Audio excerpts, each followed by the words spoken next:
Haryana CM ने 20 लाख करोड़ रुपए के विशेष आर्थिक पैकेज में दुकानदारों, कृषि किसानों, मंडियों में बुनियादी ढांचों में सुधार जैसी योजनाओं को शामिल करने के लिए पीएम नरेंद्र मोदी का जताया आभार। नमस्कार मित्रों, भाइयों बहनों, आज हरियाणा आज में फिर से हम लोग अपनी ये साप्ताहिक चर्चा अर्थात तीसरे दिन की चर्चा कर रहे हैं। कोरोना का विषय तो हर बार हम ध्यान करते ही हैं। हर दिन कुछ ना कुछ आंकड़ों में वृद्धि होती है। आज के वर्तमान आंकड़े कोरोना के कुल पॉजिटिव केस 854 हो चुके हैं, जिसमें से 466 लोग ठीक होकर डिस्चार्ज हो गए हैं। 375 लोग अभी भी अपना इलाज करवा रहे हैं। 375 एक्टिव लोग हैं, जो कम से कम 15 दिन अस्पताल में जरूर रहना होगा। कुल 13 लोगों की मृत्यु हुई है। अगर मैं रिकवरी रेट अर्थात जो ठीक होने वाले लोगों की प्रतिशत ये गिनता हूं तो 54.56% हमारा आज का ये आंकड़ा है, जबकि केंद्रीय स्तर के ऊपर ये लगभग 32% का आंकड़ा आता है। आज हमारी जो टेस्टिंग है, जो टेस्ट का दर है, वो प्रति 10 लाख यानी प्रति मिलियन 2853 हो गया है, जो कि एक अच्छा आंकड़ा ऐसा माना जा सकता है। भाइयों बहनों, जैसा कोरोना का एक लंबा समय ये चल रहा है, लॉकडाउन 1, 2 और तीसरा 17 तारीख को तीसरा लॉकडाउन भी समाप्त होने वाला है और चौथा लॉकडाउन ऐसा माना जाता है कि 17 के बाद अवश्य ये घोषित होगा, क्योंकि ये महामारी इस प्रकार की है कि इसमें लगातार हमको अपनी गति को बनाए भी रखना है और कुछ चीजों पर रोक भी जारी रखनी है। तो हमें केंद्र से जो निर्देश मिलते हैं उनका हम बहुत ही ठीक प्रकार से पालन कर रहे हैं और मुझे इस बात की संतोष भी है आपको बताते हुए कि हम अपने आसपास के प्रांतों की स्थिति में बेहतर स्थिति में हैं, चाहे वो दिल्ली हो, राजस्थान हो, पंजाब हो अथवा उत्तर प्रदेश हो। तो हम लोग अपने आप को बचा करके किस प्रकार से इस महामारी के दौर में आगे बढ़ पाते हैं, ये हम सबको मिल करके सोचना होगा। इसी कड़ी के दौरान प्रधानमंत्री जी ने अभी 3 दिन पहले देश के लिए एक बहुत बड़ा आर्थिक पैकेज इसकी घोषणा की है और वो घोषणा अपने देश को आत्मनिर्भर करने के लिए अर्थात आत्मनिर्भर भारत, इस बात को ध्यान में रख करके ही की गई है। आपको ध्यान में होगा कि जब हम लोगों ने बजट बनाया था, बजट से पूर्व मैंने 4 शब्दों का उल्लेख किया था: शिक्षा, स्वास्थ्य, सुरक्षा और स्वावलंबन। हम अभी यदि स्वावलंबन की बात करें तो उसी स्वावलंबन की ओर भारत के प्रधानमंत्री हमारे प्रिय नेता श्री नरेंद्र मोदी जी ने इस ओर उल्लेखित एक जो अपना फैसला किया है 20 लाख करोड़ रुपए का आर्थिक पैकेज। और इस पैकेज की लगातार जानकारी हमारी वित्त मंत्री श्रीमती निर्मला सीतारमण वो हमको लगातार दे रही है। आज भी उन्होंने कुछ बातों पर चर्चा की है। उसमें हमारे लिए जो महत्वपूर्ण है वो है हमारा कृषि, हमारा मजदूर, हमारा छोटा उद्योगपति अर्थात एमएसएमई का जो उद्योगपति है, हमारा छोटा दुकानदार, रेडी फड़ी वाले व्यक्ति, हमारे सामान्य नागरिक, इनकी सबकी जो चिंता है वो उस 20 लाख करोड़ के पैकेज में निश्चित रूप से एक प्रकार से उनका हल निकालने के लिए बहुत से प्रावधान इसमें किए गए हैं। यदि मैं कृषि की बात करता हूं तो हमारे किसान कुल लगभग 16 लाख किसान हैं और इन 16 लाख किसानों को जो एक प्रकार की घोषणाएं की गई हैं वो लगभग 3.5 लाख करोड़ रुपए की 16 लाख नहीं, सारे देश भर के लिए 3.5 लाख करोड़ रुपए की और ये एक घोषणा इसके अंदर की गई है। इसमें हमको लगता है कि हजारों करोड़ रुपए का योगदान इसमें निश्चित रूप से हमारे लिए भी होगा और हम अपने प्रदेश के किसानों को भी उनका लाभ पहुंचा सकेंगे। पहला विषय जो हमने तय किया है कि अभी तक जो कृषि का फसल ऋण जो उपलब्ध होता था ये फसली ऋण केवल जो भूमि मालिक होते थे उन्हीं के नाम से केसीसी कार्ड बन करके उनको मिलता था।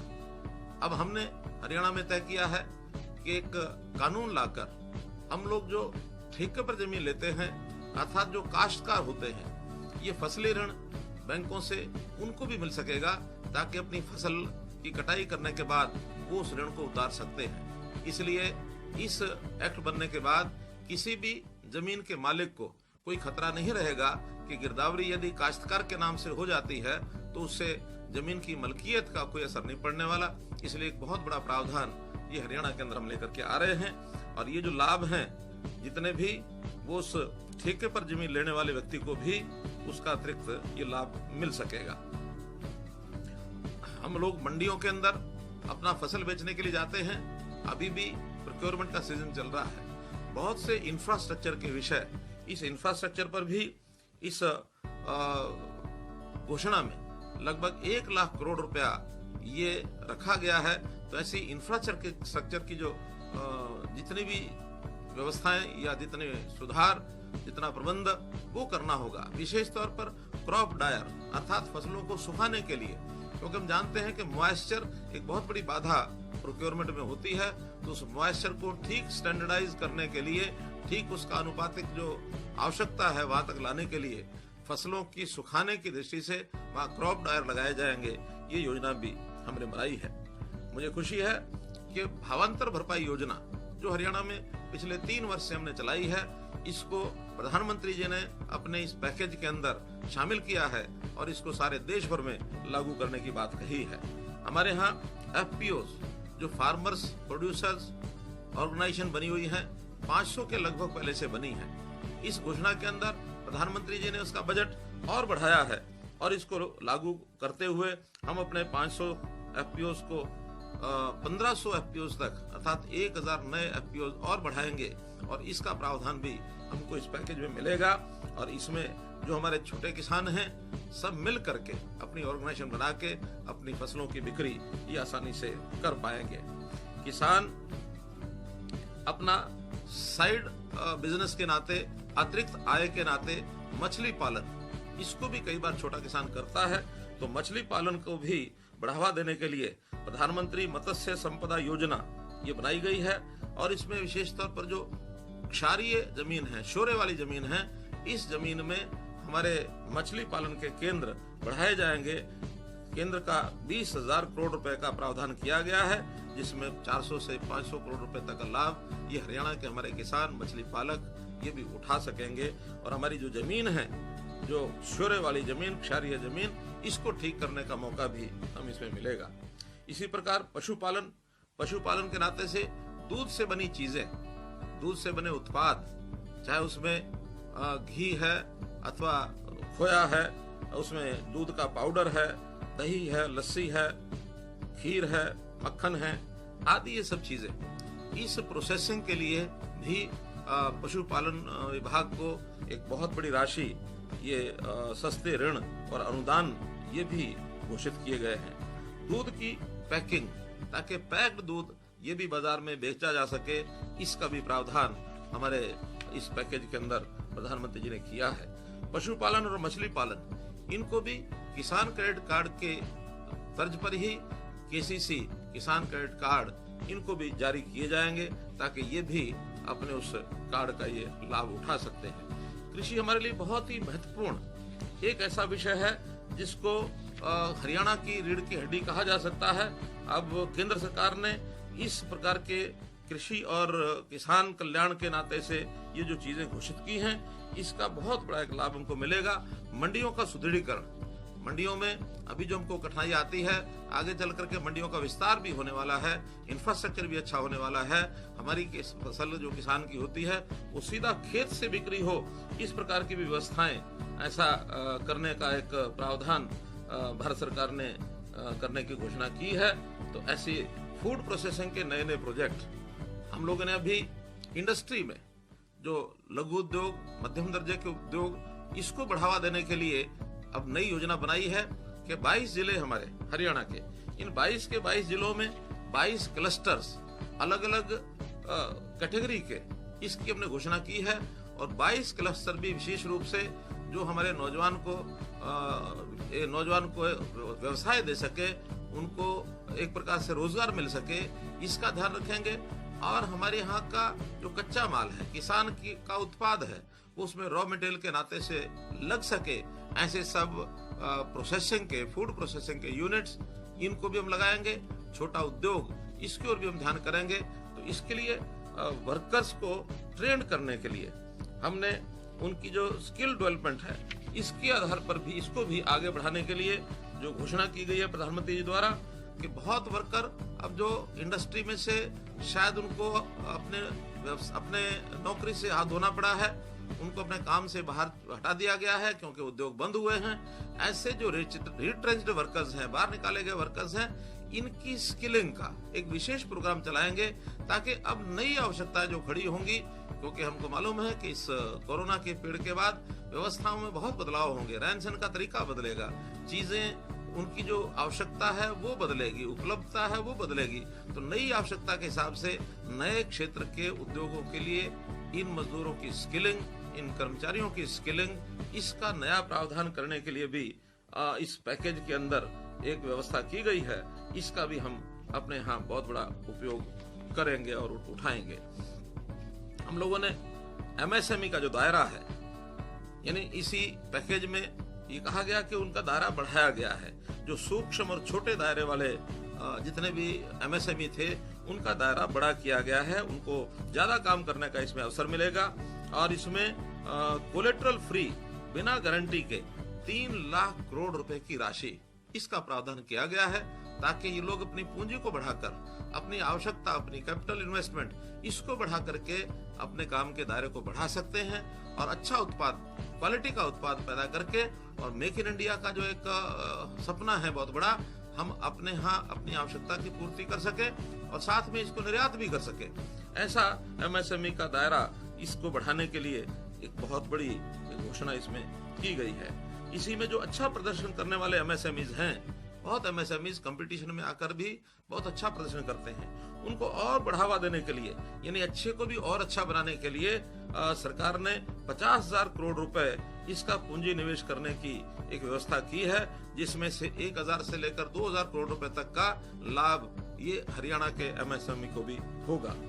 जिन एमएसएमईज की वित्तीय हालत खराब हो गई है, बहुत अवसर ऐसे आते हैं किन्हीं कारणों से व्यवस्था खराब होती है, उनको पुनः उबारने के लिए अलग से सरकार ने एक ऐसी व्यवस्था की है। हमारे मजदूर भाइयों को, हमारे ऐसे जो लोग हैं जिनके पास अपने मकान नहीं है, उनको बहुत कठिनाई आती है नए मकान खरीदने के लिए। इनके लिए एक नई व्यवस्था का एक घोषणा की गई है कि एक रेंटल हाउसिंग स्कीम, इस रेंटल हाउसिंग स्कीम में भी हम लोग जो मकान नहीं खरीद सकते, वो लोग रेंटल हाउसिंग स्कीम जो सरकार द्वारा भी चलाई जाएगी, अलग अलग से जो एंटरप्रेन्योर है वो भी चलाएंगे, तो उन स्कीमों के आधार के ऊपर इसका लाभ वो लोग उठा सकेंगे। अभी नए मकानों के लिए एक विशेष पैकेज 70,000 करोड़ रुपए का, इसका भी प्रावधान किया गया है। हम जानते हैं प्रधानमंत्री जी ने हाउसिंग फॉर ऑल 2022 तक सबको आवास मिले, ऐसी योजना बनाई थी। उसको आगे बढ़ाने के लिए हरियाणा में तो बल्कि हमने एक और कदम आगे बढ़ाया है, हाउसिंग फॉर ऑल नाम का अपना एक विभाग भी बना दिया है। उसकी मिनिस्ट्री अलग से होगी और जिसकी देखरेख मैं स्वयं करूंगा। इसलिए हम आने वाले समय में किसी के पास निश्चित रूप से अपना घर हो, उसके सिर पर छत हो, इसकी चिंता हम करेंगे। फिर भी जो लोग नहीं लेना चाहेंगे, बहुत लोग ऐसे भी ध्यान में आते हैं जो स्वयं अपना मकान अपनी इच्छा अनुसार नहीं लेना चाहते, जानबूझकर नहीं लेना चाहते, उनको किराए के मकानों की व्यवस्था भी, जैसे मैंने बताया, रेंटल हाउसिंग स्कीम ये चलाई जाएगी। तो इसलिए हर किसी को मकान मिले, हाउसिंग फॉर ऑल का डिपार्टमेंट ये भी हमने अलग से बनाया है। रेडी फड़ी वालों को भी प्रधानमंत्री जी नहीं भूले, उनको भी उन्होंने ये कहा कि 10,000 रुपया उनको भी अपनी आवश्यकता के हिसाब से वो बैंक से सस्ती दरों पर लोन ले सकें, बिना कोलेटरल के, बिना किसी गारंटी के। ये व्यवस्था भी उन्होंने उसमें की है। तो इस प्रकार इन सब बातों को आगे बढ़ाते हुए हम लोग आज के समय में इतना ही एक संकल्प कर सकते हैं कि हम अपने इस कोरोना के समय का जो समय है, इस समय का किस प्रकार से अच्छा उपयोग करें, क्योंकि हमको मालूम है कि कोरोना एक ऐसा अवसर है जिसमें हमें अपनी सारी सिस्टम बदलने पड़ेंगे। हमको क्योंकि सारा एक व्यवस्था ये रुक सी गई है, थम सी गई है, तो बिल्कुल हम बंद नहीं हुए हैं, हम थोड़ा थमे हैं। हमें आगे बढ़ना है, चलना है, तो थोड़े सिस्टम बदल करके हमको चलना पड़ेगा। हमारी अर्थ की व्यवस्था जैसे बदली है, इस बदलने की यानी व्यवस्था को हम बदलेंगे, हम इसको बनाएंगे, हम इसको बढ़ाएंगे, एक सिद्धांत बना करके चलेंगे। आर्थिक स्थिति उसको बेहतर करने के लिए पुराने जितने भी नियम हैं उन नियमों को बदलना पड़ेगा, बदलेंगे, पॉलिसीज को बदलना पड़ेगा, बदलेंगे, कानून को बदलना पड़ेगा, बदलेंगे, लेकिन समय की आवश्यकता के